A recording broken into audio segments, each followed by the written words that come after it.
Assalamualaikum warahmatullahi wabarakatuh. Abu Nawas dan terompah ajaib. Pada suatu hari, sehabis sholat subuh, Abu Nawas bergegas ke pasar. Ia ingin membeli beberapa barang dan bahan-bahan untuk keperluan dapur. Sepanjang jalan, ia selalu menyapa orang-orang yang berpapasan dengannya. Maklum, ia tergolong orang yang ramah. Beberapa lama kemudian, ia sampai juga di pasar. Ia tidak langsung berbelanja barang-barang keperluannya. Ia sengaja bermaksud untuk berjalan-jalan terlebih dahulu untuk melihat-lihat keadaan yang ada. Saat ia sampai di salah satu sudut pasar, pandangannya tertuju pada kerumunan orang banyak. "Hayo tuan-tuan, ini barang murah, ini barang antik," teriak seorang laki-laki tua menawarkan dagangannya di tengah kerumunan. Abu Nawas bergegas menuju kerumunan orang banyak itu. Dilihatnya banyak sekali barang-barang bagus yang dijual dengan harga di bawah pasaran. Sebagaimana yang lain, Abu Nawas pun ikut memilih-milih.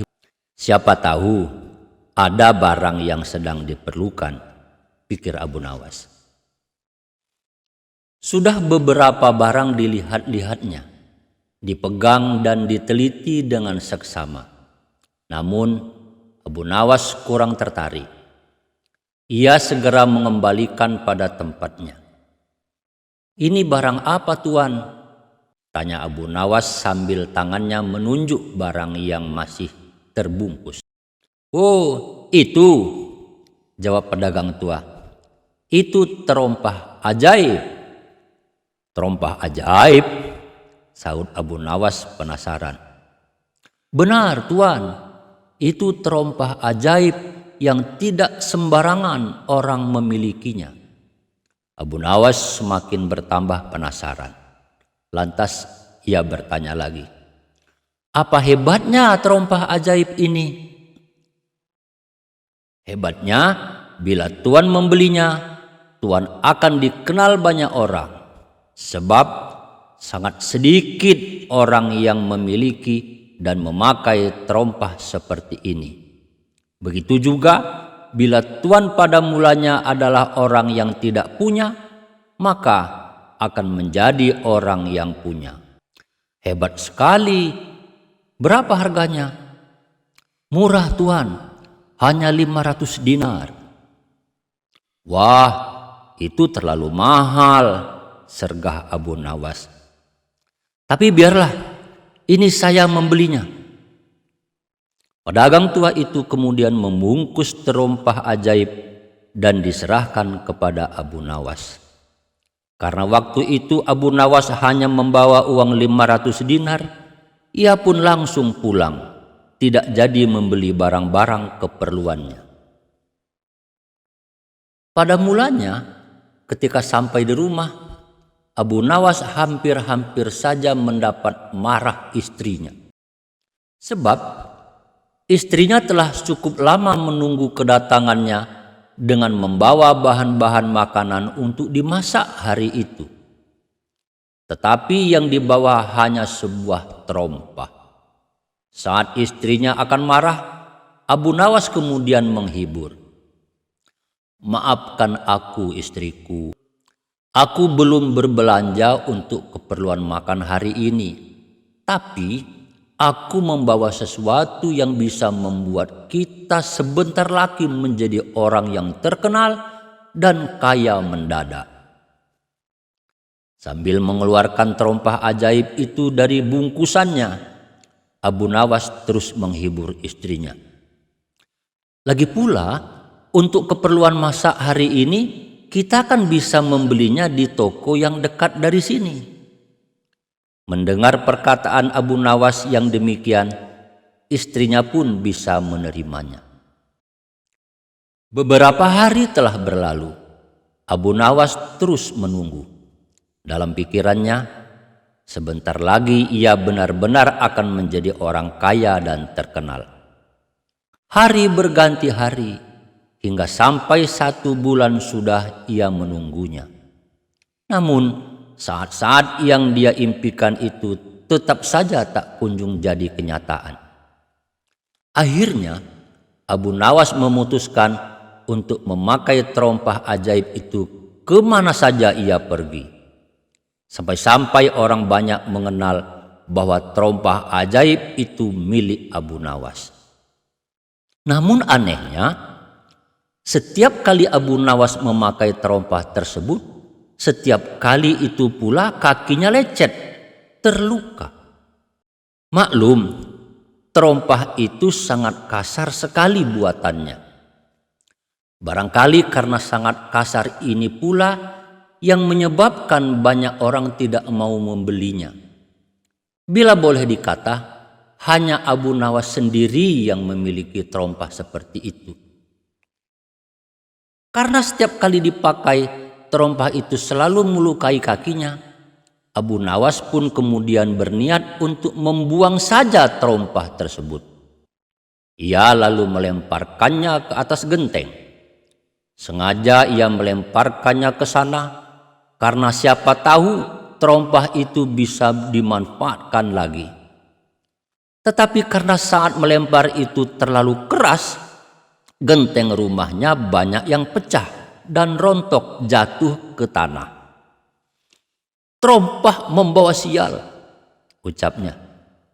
"Sudah sering melukai kaki bila dipakai, sekarang malah membuat genteng-genteng rumahku rontok dan banyak yang pecah." Ia kemudian mengambil terompah itu dan melemparkannya ke parit di depan rumahnya. Namun apa yang terjadi? Ketika musim penghujan mulai datang, parit itu tersumbat dan airnya pun tidak bisa mengalir lancar. Akibatnya, air melimpah ruah sampai kemana-mana. Seluruh desa tergenang air. Para penduduk pun beramai-ramai membersihkan parit.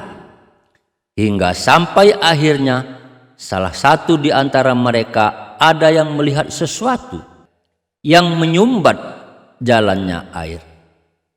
Ia kemudian mengambilnya dari dalam parit itu.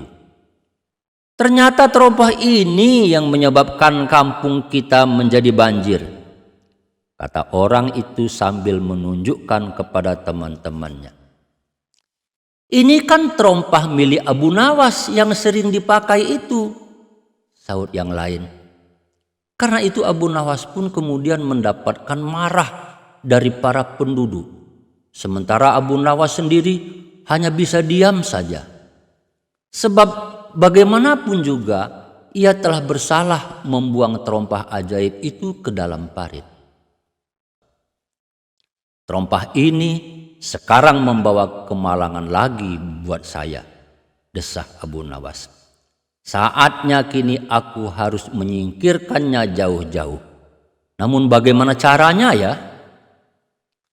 Rupanya ia tidak mau menempuh cara seperti yang pernah dilakukannya terdahulu. Ia berpikir untuk menemukan cara terbaik menyingkirkan terompah ajaib itu. Ia cukup lama termenung, hingga akhirnya malam pun tiba. "Nah, sekarang aku menemukan cara yang bagus," ucap Abu Nawas spontan. "Aku akan mengubur terompah ini ke tanah dalam-dalam agar tidak menimbulkan lagi kemalangan buatku."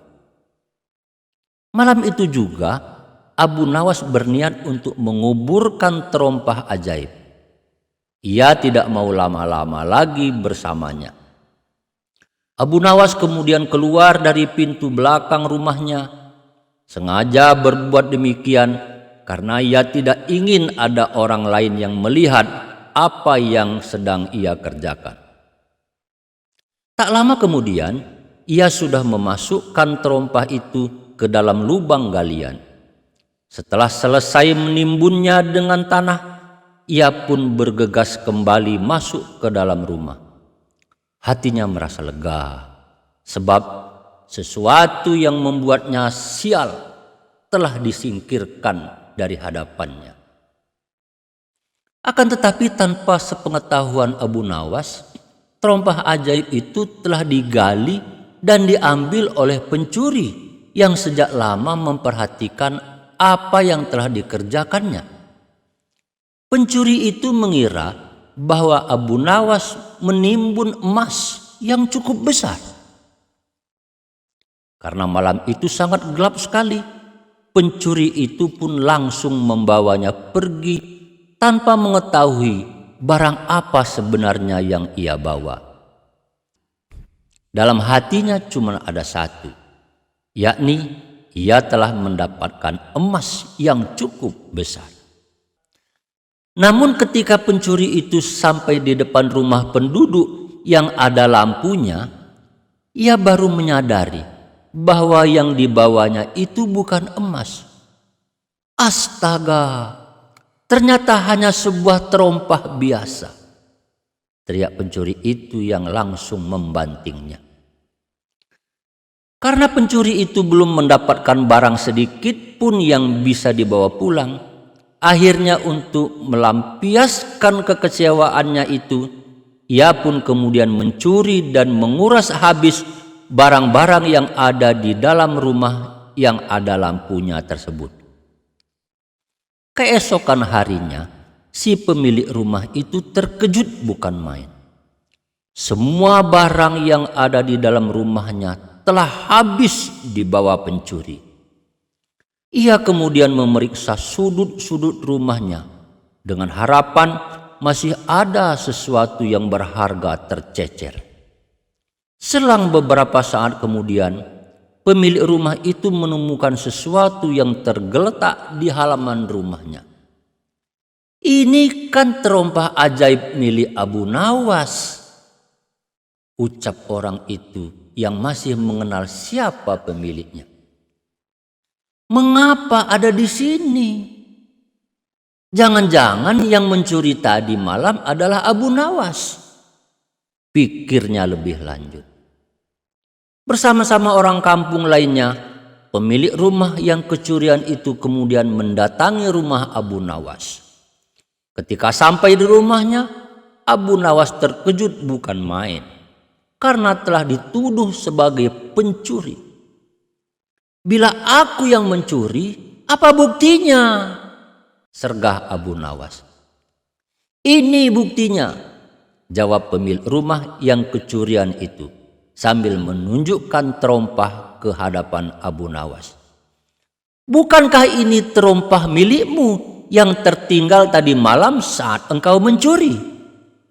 Abu Nawas seketika itu juga menyadari apa yang terjadi. Ia lalu menjelaskan kejadian yang sebenarnya sejak awal hingga akhir. Orang-orang itu pun percaya dengan penuturan Abu Nawas. Sebab di samping itu, Abu Nawas sendiri dikenal sebagai orang jujur dan berbudi pekerti baik. Setelah para penduduk meninggalkan rumahnya, Abu Nawas pun kemudian bermaksud untuk mengembalikan terompah ajaib itu ke pedagang semula di pasar. Setelah berpamitan dengan istrinya, ia segera pergi ke pasar untuk menemui si pedagang terompah tersebut. Tak lama kemudian, sampailah juga ia di pasar dan menemukan pedagang yang dimaksud. "Assalamualaikum," ucap Abu Nawas memberi salam. "Waalaikumsalam," jawab si pedagang. "Ternyata engkau, Tuan. Bagaimana kabarmu?" "Kabar jelek. Aku selalu ditimpa kemalangan," jawab Abu Nawas. "Ditimpa kemalangan bagaimana?" tanya pedagang itu penasaran. "Gara-gara terompah ini, aku terus-menerus ditimpa kemalangan. Padahal dulu engkau mengatakan bahwa terompah ini bisa mendatangkan keberuntungan. Aku bisa menjadi orang terkenal dan kaya. Tetapi mana buktinya? Malah aku sering kena marah dari penduduk kampung karena terompah ini. Seingat saya tidak pernah mengatakan seperti itu, Tuan, sergah si pedagang tua itu. Saya mengatakan, bila Tuan mulanya orang yang tidak punya, maka Tuan akan menjadi orang yang punya. Buktinya, sekarang Tuan telah mempunyai terompah ini dan dikenal oleh orang banyak karena memilikinya. Mendengar penuturan pedagang itu, Abu Nawas hanya bisa terdiam saja. Ia menyadari bahwa dirinya telah salah tafsir. Tapi mengapa terompah ini engkau katakan terompah ajaib? Tanya Abu Nawas kemudian. Oh itu, pedagang tersebut menjawab. Sebab merek terompah itu bernama ajaib. Jadi pantaslah bila saya menyebutnya dengan terompah ajaib. Sebagaimana kita menyebut ikan emas. Sebab ikan itu berwarna seperti emas. Sekali lagi Abu Nawas tidak bisa berkata apa-apa mendengar penuturan pedagang itu. Lantas ia mohon diri begitu saja. Tapi tunggu, Tuan, cegah pedagang itu ketika melihat Abu Nawas bergegas pergi. Saya ingin mengatakan sesuatu kepada Tuan. Ya, silakan. Apa yang ingin kamu katakan? Jawab Abu Nawas. Saya ingin berpesan, janganlah sekali-kali di hati Tuan ada sedikit pun rasa percaya bahwa sesuatu selain Allah itu bisa mendatangkan kekayaan atau keberuntungan atau yang lainnya. Sebab percaya pada sesuatu selain Allah itu bisa membuat kita syirik dan mendapatkan kesusahan baik di dunia maupun di akhirat kelak. Buktinya sebagaimana yang Tuan alami. Oleh sebab itu, segeralah bertaubat kepada Allah Subhanahu wa taala sebelum semuanya terlambat.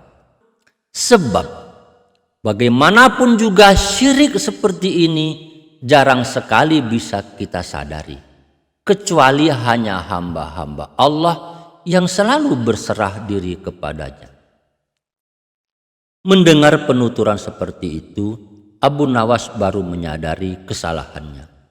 Ternyata banyak sekali hal-hal yang bisa membawa kepada perbuatan yang dimurkai Allah. Dan mulai saat itulah ia sangat berhati-hati kepada hal-hal yang kadang-kadang tanpa disadarinya akan membawa kita pada perbuatan syirik kepada Allah Subhanahu wa taala. Astaghfirullahalazim. Demikian kisah Abu Nawas dan terompah ajaib. Semoga dapat dipetik hikmah dan pelajaran dari kisah ini. Wassalamualaikum warahmatullahi wabarakatuh.